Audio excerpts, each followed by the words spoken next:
Hello दोस्तों, जैसा कि मैं बताऊं कि आप लोगों का पेपर एग्ज़ाम आ गया है पॉलिटेक्निक का। और ये मैं सब्जेक्ट ला दिया हूँ एनर्जी कंजर्वेशन का। देखिए, पूरी चैप्टरों का सार है। जो इसको पढ़ लेगा 100% 25 क्वेश्चनों का जवाब दे देगा, यानी वो पूर्ण रूप से टॉप कर जाएगा। कहने का मतलब ये है। और देखिए, थोड़ा राइटिंग का इशू है क्योंकि जल्दीबाजी में कम समय है और जल्दीबाजी में मैं ये बनाया हूँ, और ऐसे ही मेरी राइटिंग है तो थोड़ा इशू झेलना पड़ेगा आपको। लेकिन मैं ये दावे के साथ कह रहा हूँ कि अगर आप ये पूरे वीडियो देख लेंगे बढ़िया से, तो निश्चित रूप से जो अब तक नहीं पढ़ा है वो भी क्लियर रूप से बढ़िया से पास कर जाएगा। ठीक है। एग्जाम एनर्जी कंजर्वेशन का है, 4th सेमेस्टर का है, सिलेबस है एनर्जी कंजर्वेशन। देखिए, जल्दी जल्दी मैं किसी बकवास ना करता हूँ, सीधे वीडियो शुरू करता हूँ, जल्दी जल्दी ख़त्म करता हूँ कम समय में। देखिए, अगर मैं जल्दी जल्दी बता भी रहा हूँ, अगर आपको इससे भी जल्दी चाहिए तो आप जाके सेटिंग से वो यूट्यूब चैनल का जो वीडियो है उसको थोड़ा स्पीड और तेज़ कर सकते हैं। और नहीं तो अगर जो अभी कुछ भी पढ़ा ही नहीं है तो वो केवल मेरे आवाज़ों को सुने, और मैं एकदम पूरा का पूरा चैप्टरों का सार है सब, पूरा आल आल पूरी बुक का ही। ठीक है ना। अगर चैनल पर नया हो तो सब्सक्राइब करें, जल्दी कर दें। देखिए, शुरू करता हूँ। ऊर्जा के 2 भाग हैं, प्राथमिक और द्वितीय ऊर्जा। प्राथमिक ऊर्जा स्रोत क्या है? कोयला, तेल, प्राकृतिक गैस, लकड़ी, हवा, नदियाँ, परमाणु ईंधन आदि। द्वितीय ऊर्जा क्या है? पेट्रोल, विद्युत ऊर्जा, द्वितीय ऊर्जा। ठीक है। अक्षय ऊर्जा क्या होता है? देखिए, अक्षय जो क्षय न हो, यानी अक्षय ऊर्जा जो प्रदूषण का कारक न हो, जो क्षय नहीं होता है, जैसे पवन ऊर्जा, सौर ऊर्जा, जल विद्युत ऊर्जा। इन्हें कभी खत्म नहीं किया जा सकता। पता नहीं कि कितना समय लग जाएगा भैया, कोई निश्चित समय नहीं है। देखिए, गैर अक्षय ऊर्जा, देखिए इसका उदाहरण है इसका जीवाश्म जीवाश्म ईंधन ऊर्जा और परमाणु ऊर्जा। देखिए, मैं ऐसे ला रहा हूँ ना कि आप जब क्वेश्चन आएगा, ऑप्शन आएगा 4, तो उसमें से आप आराम से दे लेंगे। मैं छोटा छोटा करके एकदम टॉपिक वाइज लेकर आया हूँ। ठीक है, बहुत मेहनत किया हूँ। अगर चैनल पे नया हो सब्सक्राइब कर दे, इतना शेयर कर देना भाई कि कोई सोचा ना हो, इतना शेयर कर दीजिए। व्यावसायिक ऊर्जा क्या है? देखिए, व्यावसायिक ऊर्जा का निश्चित मूल्य पर बाजार में जो उपलब्ध होता है उसे व्यावसायिक ऊर्जा कहते हैं, जैसे विद्युत ऊर्जा, प्राकृतिक गैस। जलवायु के परिवर्तन के कारक हैं सौर विकिरण में बदलाव, पृथ्वी की कक्षा में बदलाव, ग्रीन हाउस गैसें। भारत में कुल प्राथमिक ऊर्जा खपत दुनिया में तीसरी सबसे अधिक है। भारत में कुल प्राथमिक ऊर्जा खपत दुनिया में तीसरी सबसे अधिक है। समझ रहे हैं ना क्वेश्चन? कमेंट में बताएं वीडियो कैसा लगा। लाइक, तुरंत लाइक करें, तुरंत। कोयला एक ठोस जीवाश्म ईंधन है। क्या है? कोयला एक ठोस जीवाश्म ईंधन है। कोयले के प्रकार हैं लिग्नाइट, बिटुमिनस, एंथ्रासाइट। पीट भी होता है लेकिन पीट किताबों में नहीं दिया है तो उसे मैं नहीं लिखा हूँ। कोयले के प्रकार आप जानिए, लिग्नाइट, बिटुमिनस और एंथ्रासाइड। लिग्नाइट कोयला पृथ्वी की सतह पर पाया जाता है। बिटुमिनस होता है, बिटुमिनस यहाँ दिया है तो कोई बात नहीं, एक ही बात हुआ। बिटुमिनस सबसे ज़्यादा उपयोग होने वाला कोयला है। एंथ्रासाइट सबसे उच्चतम गुणवत्ता वाला कोयला है। डीसी मोटर इलेक्ट्रिकल पावर को मैकेनिकल पावर में कन्वर्ट करते था। ठीक है।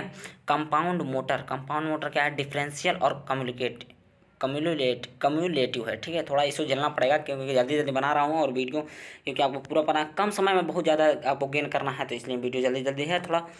तो देखिए, ट्रांसफार्मर म्यूचुअल इंडक्शन पर कार्य करती है। किस पर कार्य करती है? म्यूचुअल इंडक्शन पर कार्य करती है। ठीक है। ट्रांसफार्मर ऑयल इंसुलेशन बढ़ाने व वाइंडिंग को ठंडी करने के लिए भरा जाता है। ठीक है।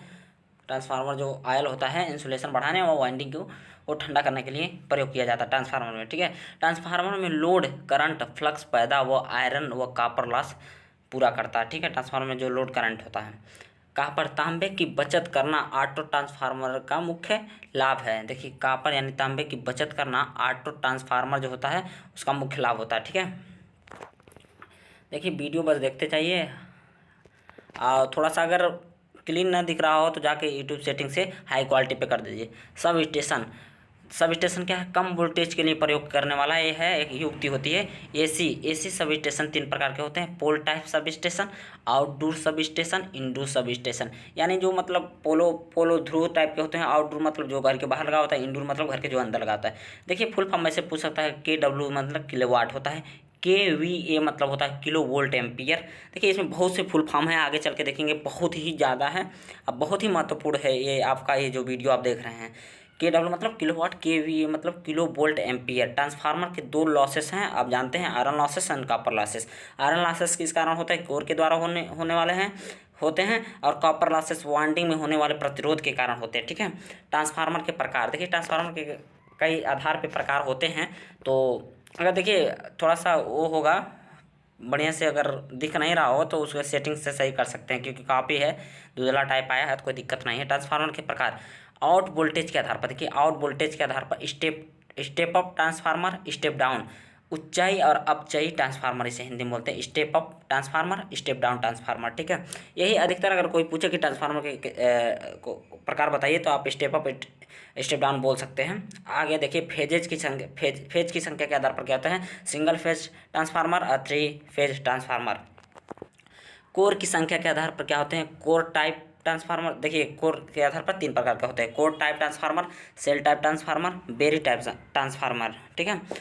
आउटपुट कैपेसिटी के आधार पर क्या होते हैं, तो ऑटो ट्रांसफार्मर और इंस्ट्रूमेंट ट्रांसफार्मर। देखिए इंस्ट्रूमेंट भी ट्रांसफार्मर 2 प्रकार के होते हैं, एक करंट ट्रांसफार्मर, एक पोटेंशियल ट्रांसफार्मर। केवल वीडियो देखते चाहिए, अगर नहीं समझ में आता है तो इसे सेव कर लीजिए, सेव कर लीजिए या तो डाउनलोड कर लीजिए, जो भी हो। सेव कर लेंगे तो वॉच लेटर में करके आप उसे दोबारा भी देख सकते हैं, परीक्षा के एक दिन पहले या परीक्षा के दिन ही। कूलिंग सिस्टम के आधार पर 4 प्रकार के होते हैं ट्रांसफार्मर। नेचुरल कूल ट्रांसफार्मर, जो नेचुरल मतलब प्राकृतिक से कूल्ड होता हो। एयर फोर्स्ड कूल्ड ट्रांसफार्मर, जो एयर फोर्स से होता हो। और ऑयल कूल्ड ट्रांसफार्मर, जो ऑयल से होता है। वाटर कूल्ड ट्रांसफार्मर, जो वाटर से ठंडा होता है ट्रांसफार्मर, ठीक है। व्यापार के आधार पर देखिए, व्यापार में बहुत अब चल रहा है, प्रचलन में आ गया है, तो व्यापार के आधार पर ये नाम 2 करण दिया गया है, 2 नामकरण हो गया है। पावर ट्रांसफार्मर, एक डिस्ट्रीब्यूशन ट्रांसफार्मर। ये बहुत महत्वपूर्ण है। शक्ति गुणक या शक्ति गुणांक या पावर फैक्टर किसे कहते हैं, ठीक है ना। अभी देखिए शक्ति गुणक या शक्ति गुणांक, पावर फैक्टर, ये हो सकता है आपके पेपर में इसका सूत्र पूछ दे, या इसे क्या कहते हैं, इसका मान कितने के बीच में होता है, ऐसे पूछ सकता है, ठीक है। क्वेश्चन घुमा के भी पूछ सकता है, सीधा भी पूछ सकता है, लेकिन क्वेश्चन इतना जान लीजिए कि इसी वीडियो से रिलेटेड आएगा। लेकिन मैं कह रहा हूँ केवल इसी वीडियो को नहीं, अगर किताब है आपके पास, गोल्ड हो जाए, जो भी हो, विद्या हो, कुछ भी हो, उससे आप पढ़िए और ये वीडियो देखिए। और भी चैनल पे, अन्य चैनलों पे बहुत ज़्यादा वीडियो हो, उसको भी देखिए, ठीक है। देखिए पील पावर, सॉरी पील है वो, वो मिस्टेक हो गया, रियल पावर है वो, तो मिस्टेक हो गया थोड़ा सा, इतना इशू आप समझ सकते हैं। Real power and apparent power, मतलब रियल मतलब पावर मतलब वास्तविक पावर, अपेरेंट पावर मतलब आभासी पावर का जो अनुपात होता है, उसे ही हम शक्ति गुणक या शक्ति गुणांक या पावर फैक्टर कहते हैं, ठीक है ना। इसका मान 0 और 1 के बीच में होता है। शक्ति गुणक का मान या पावर फैक्टर का मान 0 और 1 के बीच होता है, यानी कहने का मतलब सदैव 1 से छोटा होता है, ठीक है।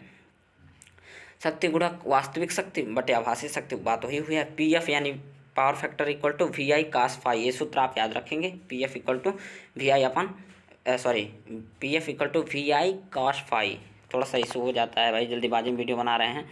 वायु संपीड़क के प्रकार यानी एयर कंप्रेसर के प्रकार क्या होते हैं। ये नहीं पूछ सकता कि एयर कंप्रेसर किसे कहते हैं, क्योंकि उतना टाइपिंग में इतना दे नहीं सकता, नॉर्मली छोटा ही क्वेश्चन पूछेगा। तो वायु संपीड़क के प्रकार यानी एयर कंप्रेसर के प्रकार क्या है, प्रत्यागामी वायु संपीड़क, घूर्णी वायु संपीड़क, टर्बो वायु संपीड़क। मतलब छोटे छोटे शब्दों में कहें तो प्रत्यागामी घूर्णी टर्बो, प्रत्यागामी घूर्णी टर्बो। इंग्लिश में देख लीजिए reciprocal air compressor, rotary type air compressor और टर्बो कंप्रेसर। ऊर्जा दक्षता किसे कहते हैं, ऊर्जा दक्षता बराबर क्या होता है, आउटपुट एनर्जी बटे इनपुट एनर्जी। ये कहें कि आउटपुट एनर्जी और इनपुट एनर्जी का जो अनुपात होता है ऊर्जा दक्षता अनुपात होता है, ठीक है। पंप के प्रकार, पंप कईयों प्रकार के होते हैं, ठीक है ना। कुछ पंप के प्रकार मैं नीचे दे रहा हूँ और आप इसे देखिए, और हो सकता है कि पूछ दे, जैसे पूछ कर धनात्मक विस्थापन क्या है, तो आपको पता होना चाहिए कि पंप है, ठीक है। पंप के प्रकार धनात्मक विस्थापन पंप, और क्या है, इम्पल्स पंप होता है, वेलोसिटी पंप होता है, ग्रेविटी पंप होता है, स्टीम पंप होता है। फुल फॉर्म आप HVAC का फुल फॉर्म होता है heating, ventilation and air conditioning. ये बहुत ही महत्वपूर्ण है, सब जितना मैं बता रहा हूँ। HVAC heating, ventilation and air conditioning. EER जो अभी बताया हूँ, एनर्जी दक्षता वाला रेशियो, ठीक है। EER क्या होता है, एनर्जी इफिशियंसी रेशियो। EER मतलब एनर्जी इफिशियंसी रेशियो। ISI अब देखे होते हैं, हर जो भी सामान इलेक्ट्रिकल का हो या जो भी हो, और जितने भी आप सामान लेते हैं, AC फ्रिज जो भी हो, तो वो सब कहते हैं ISI का मार्का लगा होना चाहिए जिस सामानों पे। तो क्या होता है ISI का फुल फॉर्म देखिए, इंडियन स्टैंडर्ड्स इंस्टीट्यूट। इसकी स्थापना हुई थी 1 जनवरी 1987 को, ठीक है। इंडियन स्टैंडर्ड्स इंस्टीट्यूट 1 जनवरी 1987 को इसकी स्थापना हुई थी। भाई आ सकता है आपकी किताबों से बहुत अध्ययन करने के बाद ये सब मैं लिखा हूँ, बहुत मेहनत लगाया। लाइक करिए, सब्सक्राइब करिए। LED शेयर इतना कर दीजिए भाई कि कोई सोचा ही ना हो। LED का फुल फॉर्म होता है लाइट इमिटिंग डायोड। देखिए लक्स क्या है, लक्स है प्रकाश की तीव्रता का मात्रक। क्या है लक्स, लक्स साबुन नहीं है, लक्स क्या है, प्रकाश की तीव्रता का मात्रक है। 1 लक्स बराबर होता है 1 ल्यूमेन प्रति वर्ग मीटर। 1 लक्स बराबर होता है 1 ल्यूमेन प्रति वर्ग मीटर या मीटर स्क्वायर। वही बात हुई। ल्यूमेन क्या है? ज्योति फ्लक्स का मात्रक है। ल्यूमेन क्या है? ज्योति फ्लक्स का मात्रक है। 1 ल्यूमेन इक्वल टू होता है 1 कैंडेला इंटू स्टेरेडियन। इसी से अगर आपको ये याद है ना, तो इससे आप परिभाषा भी दे सकते हैं। 1 ल्यूमेन मतलब बराबर 1 कैंडेला इंटू स्टेरेडियन। लैंप, मैं बता, लैंप का कई प्रकार होता है। आप CFL जानते होंगे, बहुत अब पहले बल्बों में यूज किया जाता। CFL बहुत ही प्रयोग करने वाला एक कहा जाता बल्ब था। तो लैंप देखिए, CFL लैंप होता है, कॉम्पैक्ट फ्लोरोसेंट लैंप्स होते हैं। CFL का फुल फॉर्म देखिए आ सकता है, ये सब बहुत ही महत्वपूर्ण है। कई प्रकार के होते हैं, इसलिए मैं छोटा छोटा दे दिया हूँ। नियॉन लैंप, हैलोजन लैंप, ठीक है। CFL का फुल फॉर्म एक बार और बता दे रहा हूँ, कॉम्पैक्ट फ्लोरोसेंट लैंप। विद्युत शक्ति की ट्रांसमिशन तथा डिस्ट्रीब्यूशन लाइनें दो प्रकार की होती हैं, ठीक है। विद्युत शक्ति की ट्रांसमिशन तथा डिस्ट्रीब्यूशन लाइनें दो प्रकार की होती हैं। ओवरहेड लाइन प्रणाली, अंडरग्राउंड केबल प्रणाली, यानी भूमिगत केबल प्रणाली, ठीक है। ईंधन के प्रकार, टाइप्स ऑफ फ्यूल, ठीक है। रासायनिक ईंधन होता है, नाभिकीय ईंधन होता है, जीवाश्म ईंधन होता है, जैव ईंधन होता है। क्या क्या होता है? रासायनिक ईंधन, नाभिकीय ईंधन, जीवाश्म ईंधन, जैव ईंधन।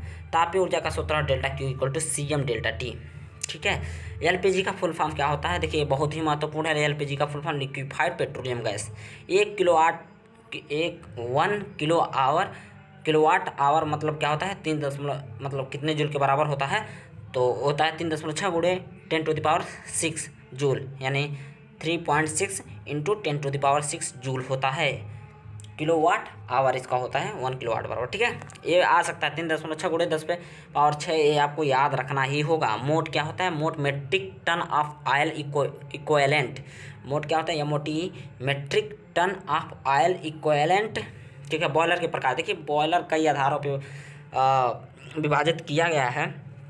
तो आप जानिए, पानी और फ्लू गैसों की स्थिति के अनुसार, मतलब कैसे इसमें बहता है उसके अनुसार बॉयलर के प्रकार देखिए दो प्रकार के होते हैं। Fire tube boiler, water tube boiler. Shell कक्ष के आधार पर हॉरिजॉन्टल बॉयलर, वर्टिकल बॉयलर। दाब के अनुसार low pressure boiler, high pressure boiler. Cooling tower दो प्रकार के होते हैं। कूलिंग टावर कितने प्रकार के होते हैं? दो प्रकार के होते हैं। नेचुरल ड्राफ्ट कूलिंग टावर और एक होता है मैकेनिकल और फोर्स ड्राफ्ट कूलिंग टावर। तो देख लीजिए, वीडियो ध्यान से समझ लीजिए, और ना समझ में आया तो दोबारा भी आप देखिए, इसको समझ में आएगा। उतना कठिन नहीं है जितना आप समझ रहे होंगे, ठीक है।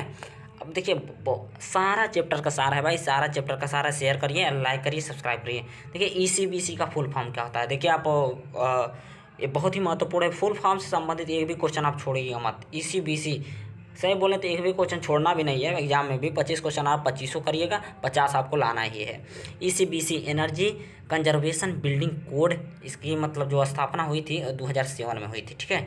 मतलब 2007 वही बात हुई। इंग्लिश हिंदी तो थोड़ा इशू हो ही जाता है, लेकिन 2007 की, ठीक है। ECBC मतलब energy conservation building code, USAID लाया गया था इसके माध्यम से। तो देखिए USAID क्या है? United state agency for international development. क्या है USAID का? United state agency for international development. Cogeneration system के प्रकार, कोजेनरेशन सिस्टम के प्रकार आप देखिए, स्टीम टरबाइन कोजेनरेशन सिस्टम, आंतरिक दहन यानी इंटरनल कंबस्चन ईंधन कोजेनरेशन सिस्टम है, गैस टरबाइन कोजेनरेशन सिस्टम, ठीक है। 3 प्रकार के हैं, तो देख लीजिए आप। ऊर्जा संरक्षण अधिनियम 2001 में आया था। किस में आया था? ऊर्जा संरक्षण अधिनियम 2001 में आया था। न्यूक्लियर एनर्जी का विकास, यानी न्यूक्लियर एनर्जी का विकास कहाँ हुआ था? तो 1997 USA में हुआ था। 1997 में न्यूक्लियर एनर्जी का विकास हुआ था USA में, यानी अमेरिका में, 1997 में, ठीक है। ग्रीन हाउस गैसें कौन कौन है? तो ग्रीन हाउस गैसों में सर्वप्रथम CO2 है, और O3 नहीं है, ये थोड़ा सा इशू हो गया है, तो आप उसको थोड़ा वो कर देंगे। O3 नहीं है, CO2 है, मीथेन है, जलवाष्प है, नाइट्रस ऑक्साइड है, ठीक है। अम्लीय वर्षा किसके कारण होती है? तो अम्लीय वर्षा जो होती है वो H2 SO2 NO2 गैसें जब ऊपर जाती है, जो आप कार्बन वार्बन फैलाते हैं धुआं हुआ, उसी कारण होती है। जलवाष्प में मिलके HNO3 + H2SO4 का मिश्रण होता है, अम्लीय वर्षा, ठीक है। भारत के ऊर्जा उत्पादन में 2.5% हिस्सा परमाणु ऊर्जा का है। भारत की ऊर्जा उत्पादन में 2.5% हिस्सा परमाणु ऊर्जा का है। ऊर्जा की सबसे ज़्यादा खपत 49% उद्योगों से होती है, इंडस्ट्रियल से होती है, ठीक है। ऊर्जा की सबसे ज़्यादा खपत 49% उद्योगों से होती है, ठीक है। BEE का फुल फॉर्म क्या है? तो bureau of energy efficiency. BEE का फुल फॉर्म क्या है? Bureau of energy efficiency. 8 8 मार्च 2010 को ऊर्जा संरक्षण संशोधन बिल लोकसभा में रखा गया था। 8 मार्च 2010 को ऊर्जा संरक्षण अधिनियम बिल लोकसभा में रखा गया था, जिसके द्वारा 2001 में जो अधिनियम आया था ऊर्जा संरक्षण अधिनियम, उसमें कुछ सुधार किया गया। जैसे मान लीजिए कि आप बहुत ज़्यादा नुकसान कर रहे हैं, पेड़ों कटाई वटाई कर रहे हैं, तो उसके अनुसार जलवायु को सब देखा गया था। उसमें बहुत वो है देखा गया था, उसके लिए दंड की विधान उसमें दी गई है। ठीक है, उसमें वही सुधार किया गया था। 8 मार्च 2010 को ये बिल लोकसभा में रखा गया था। ठीक है, बी का स्थापना यानी बी ये ब्यूरो ऑफ एनर्जी एफिशिएंसी की स्थापना कब हुई थी? तो 1 मार्च, ठीक है, 1 मार्च 2002 को हुआ था। ठीक है, और 2006 में लागू हुआ था इसकी स्टार रेटिंग। ठीक है, लेकिन बी की स्थापना कितना हुई थी? 1 मार्च 2002 को। ठीक है, अब बहुत कम ही समय का वीडियो रह गया, और मैं बता दूं फिर से, अगर वीडियो नहीं समझ आया तो दोबारा आप वीडियो देख सकते हैं, क्योंकि मैं बहुत जल्दी जल्दी बता रहा हूँ। क्या है? Core or iron losses. ठीक है, मैं बता, ट्रांसफार्मर में 2 लॉसेस होते हैं, एक होता है आपका आयरन लॉसेस, एक होता है आपका कॉपर लॉसेस। तो आयरन लॉसेस को कोर लॉसेस भी कहते हैं। कोर लॉसेस या आयरन लॉसेस को क्या 2 प्रकार के होते हैं। उसके देखिए हिस्टेरिसिस लॉसेस और ईडी करंट लॉसेस। हिस्टेरिसिस को हिंदी में नहीं जानता हूँ, ईडी को जानता हूँ, भौर धाराएं लॉसेस। ठीक है, यूटीएम का फुल फॉर्म है यूनिवर्सल टेस्टिंग मशीन। यूटीएम का full form universal testing machine. VSD का फुल फॉर्म होता है वेरिएबल स्पीड ड्राइवर, लिखा नहीं हूँ। और ईआर का एनर्जी एफिशिएंसी रेशियो जो पहले बता चुका हूँ आपको। 1 TR इक्वल टू बराबर होता है 3024 यानी 3024 KEL प्रति आवर के, या ऐसे, ये तो महत्वपूर्ण नहीं, लेकिन बीच में जो लिखा हूँ मतलब 1 TR इक्वल टू 3.51 किलोवाट यानी 3.51 किलोवाट जो होता है 1 TR के बराबर है। TR मतलब होता है टन ऑफ रेफ्रिजरेशन, यानी जो रेफ्रिजरेट की है उसकी ये इकाई है TR, टन ऑफ रेफ्रिजरेशन। ठीक है, COP प्रशीतन प्रभाव बटे ऊर्जा निवेश, यानी प्रशीतन प्रभाव और ऊर्जा निवेश का अनुपात है। COP कोफिशिएंट ऑफ परफॉर्मेंस क्या होता है? COP कोफिशिएंट ऑफ परफॉर्मेंस होता है। 1 किलोवाट आवर यानी 1 किलोवाट घंटा बराबर होता है 312 BTU। BTU क्या है? British thermal unit. 1 kilowatt hour क्या है? 3412 यानी 34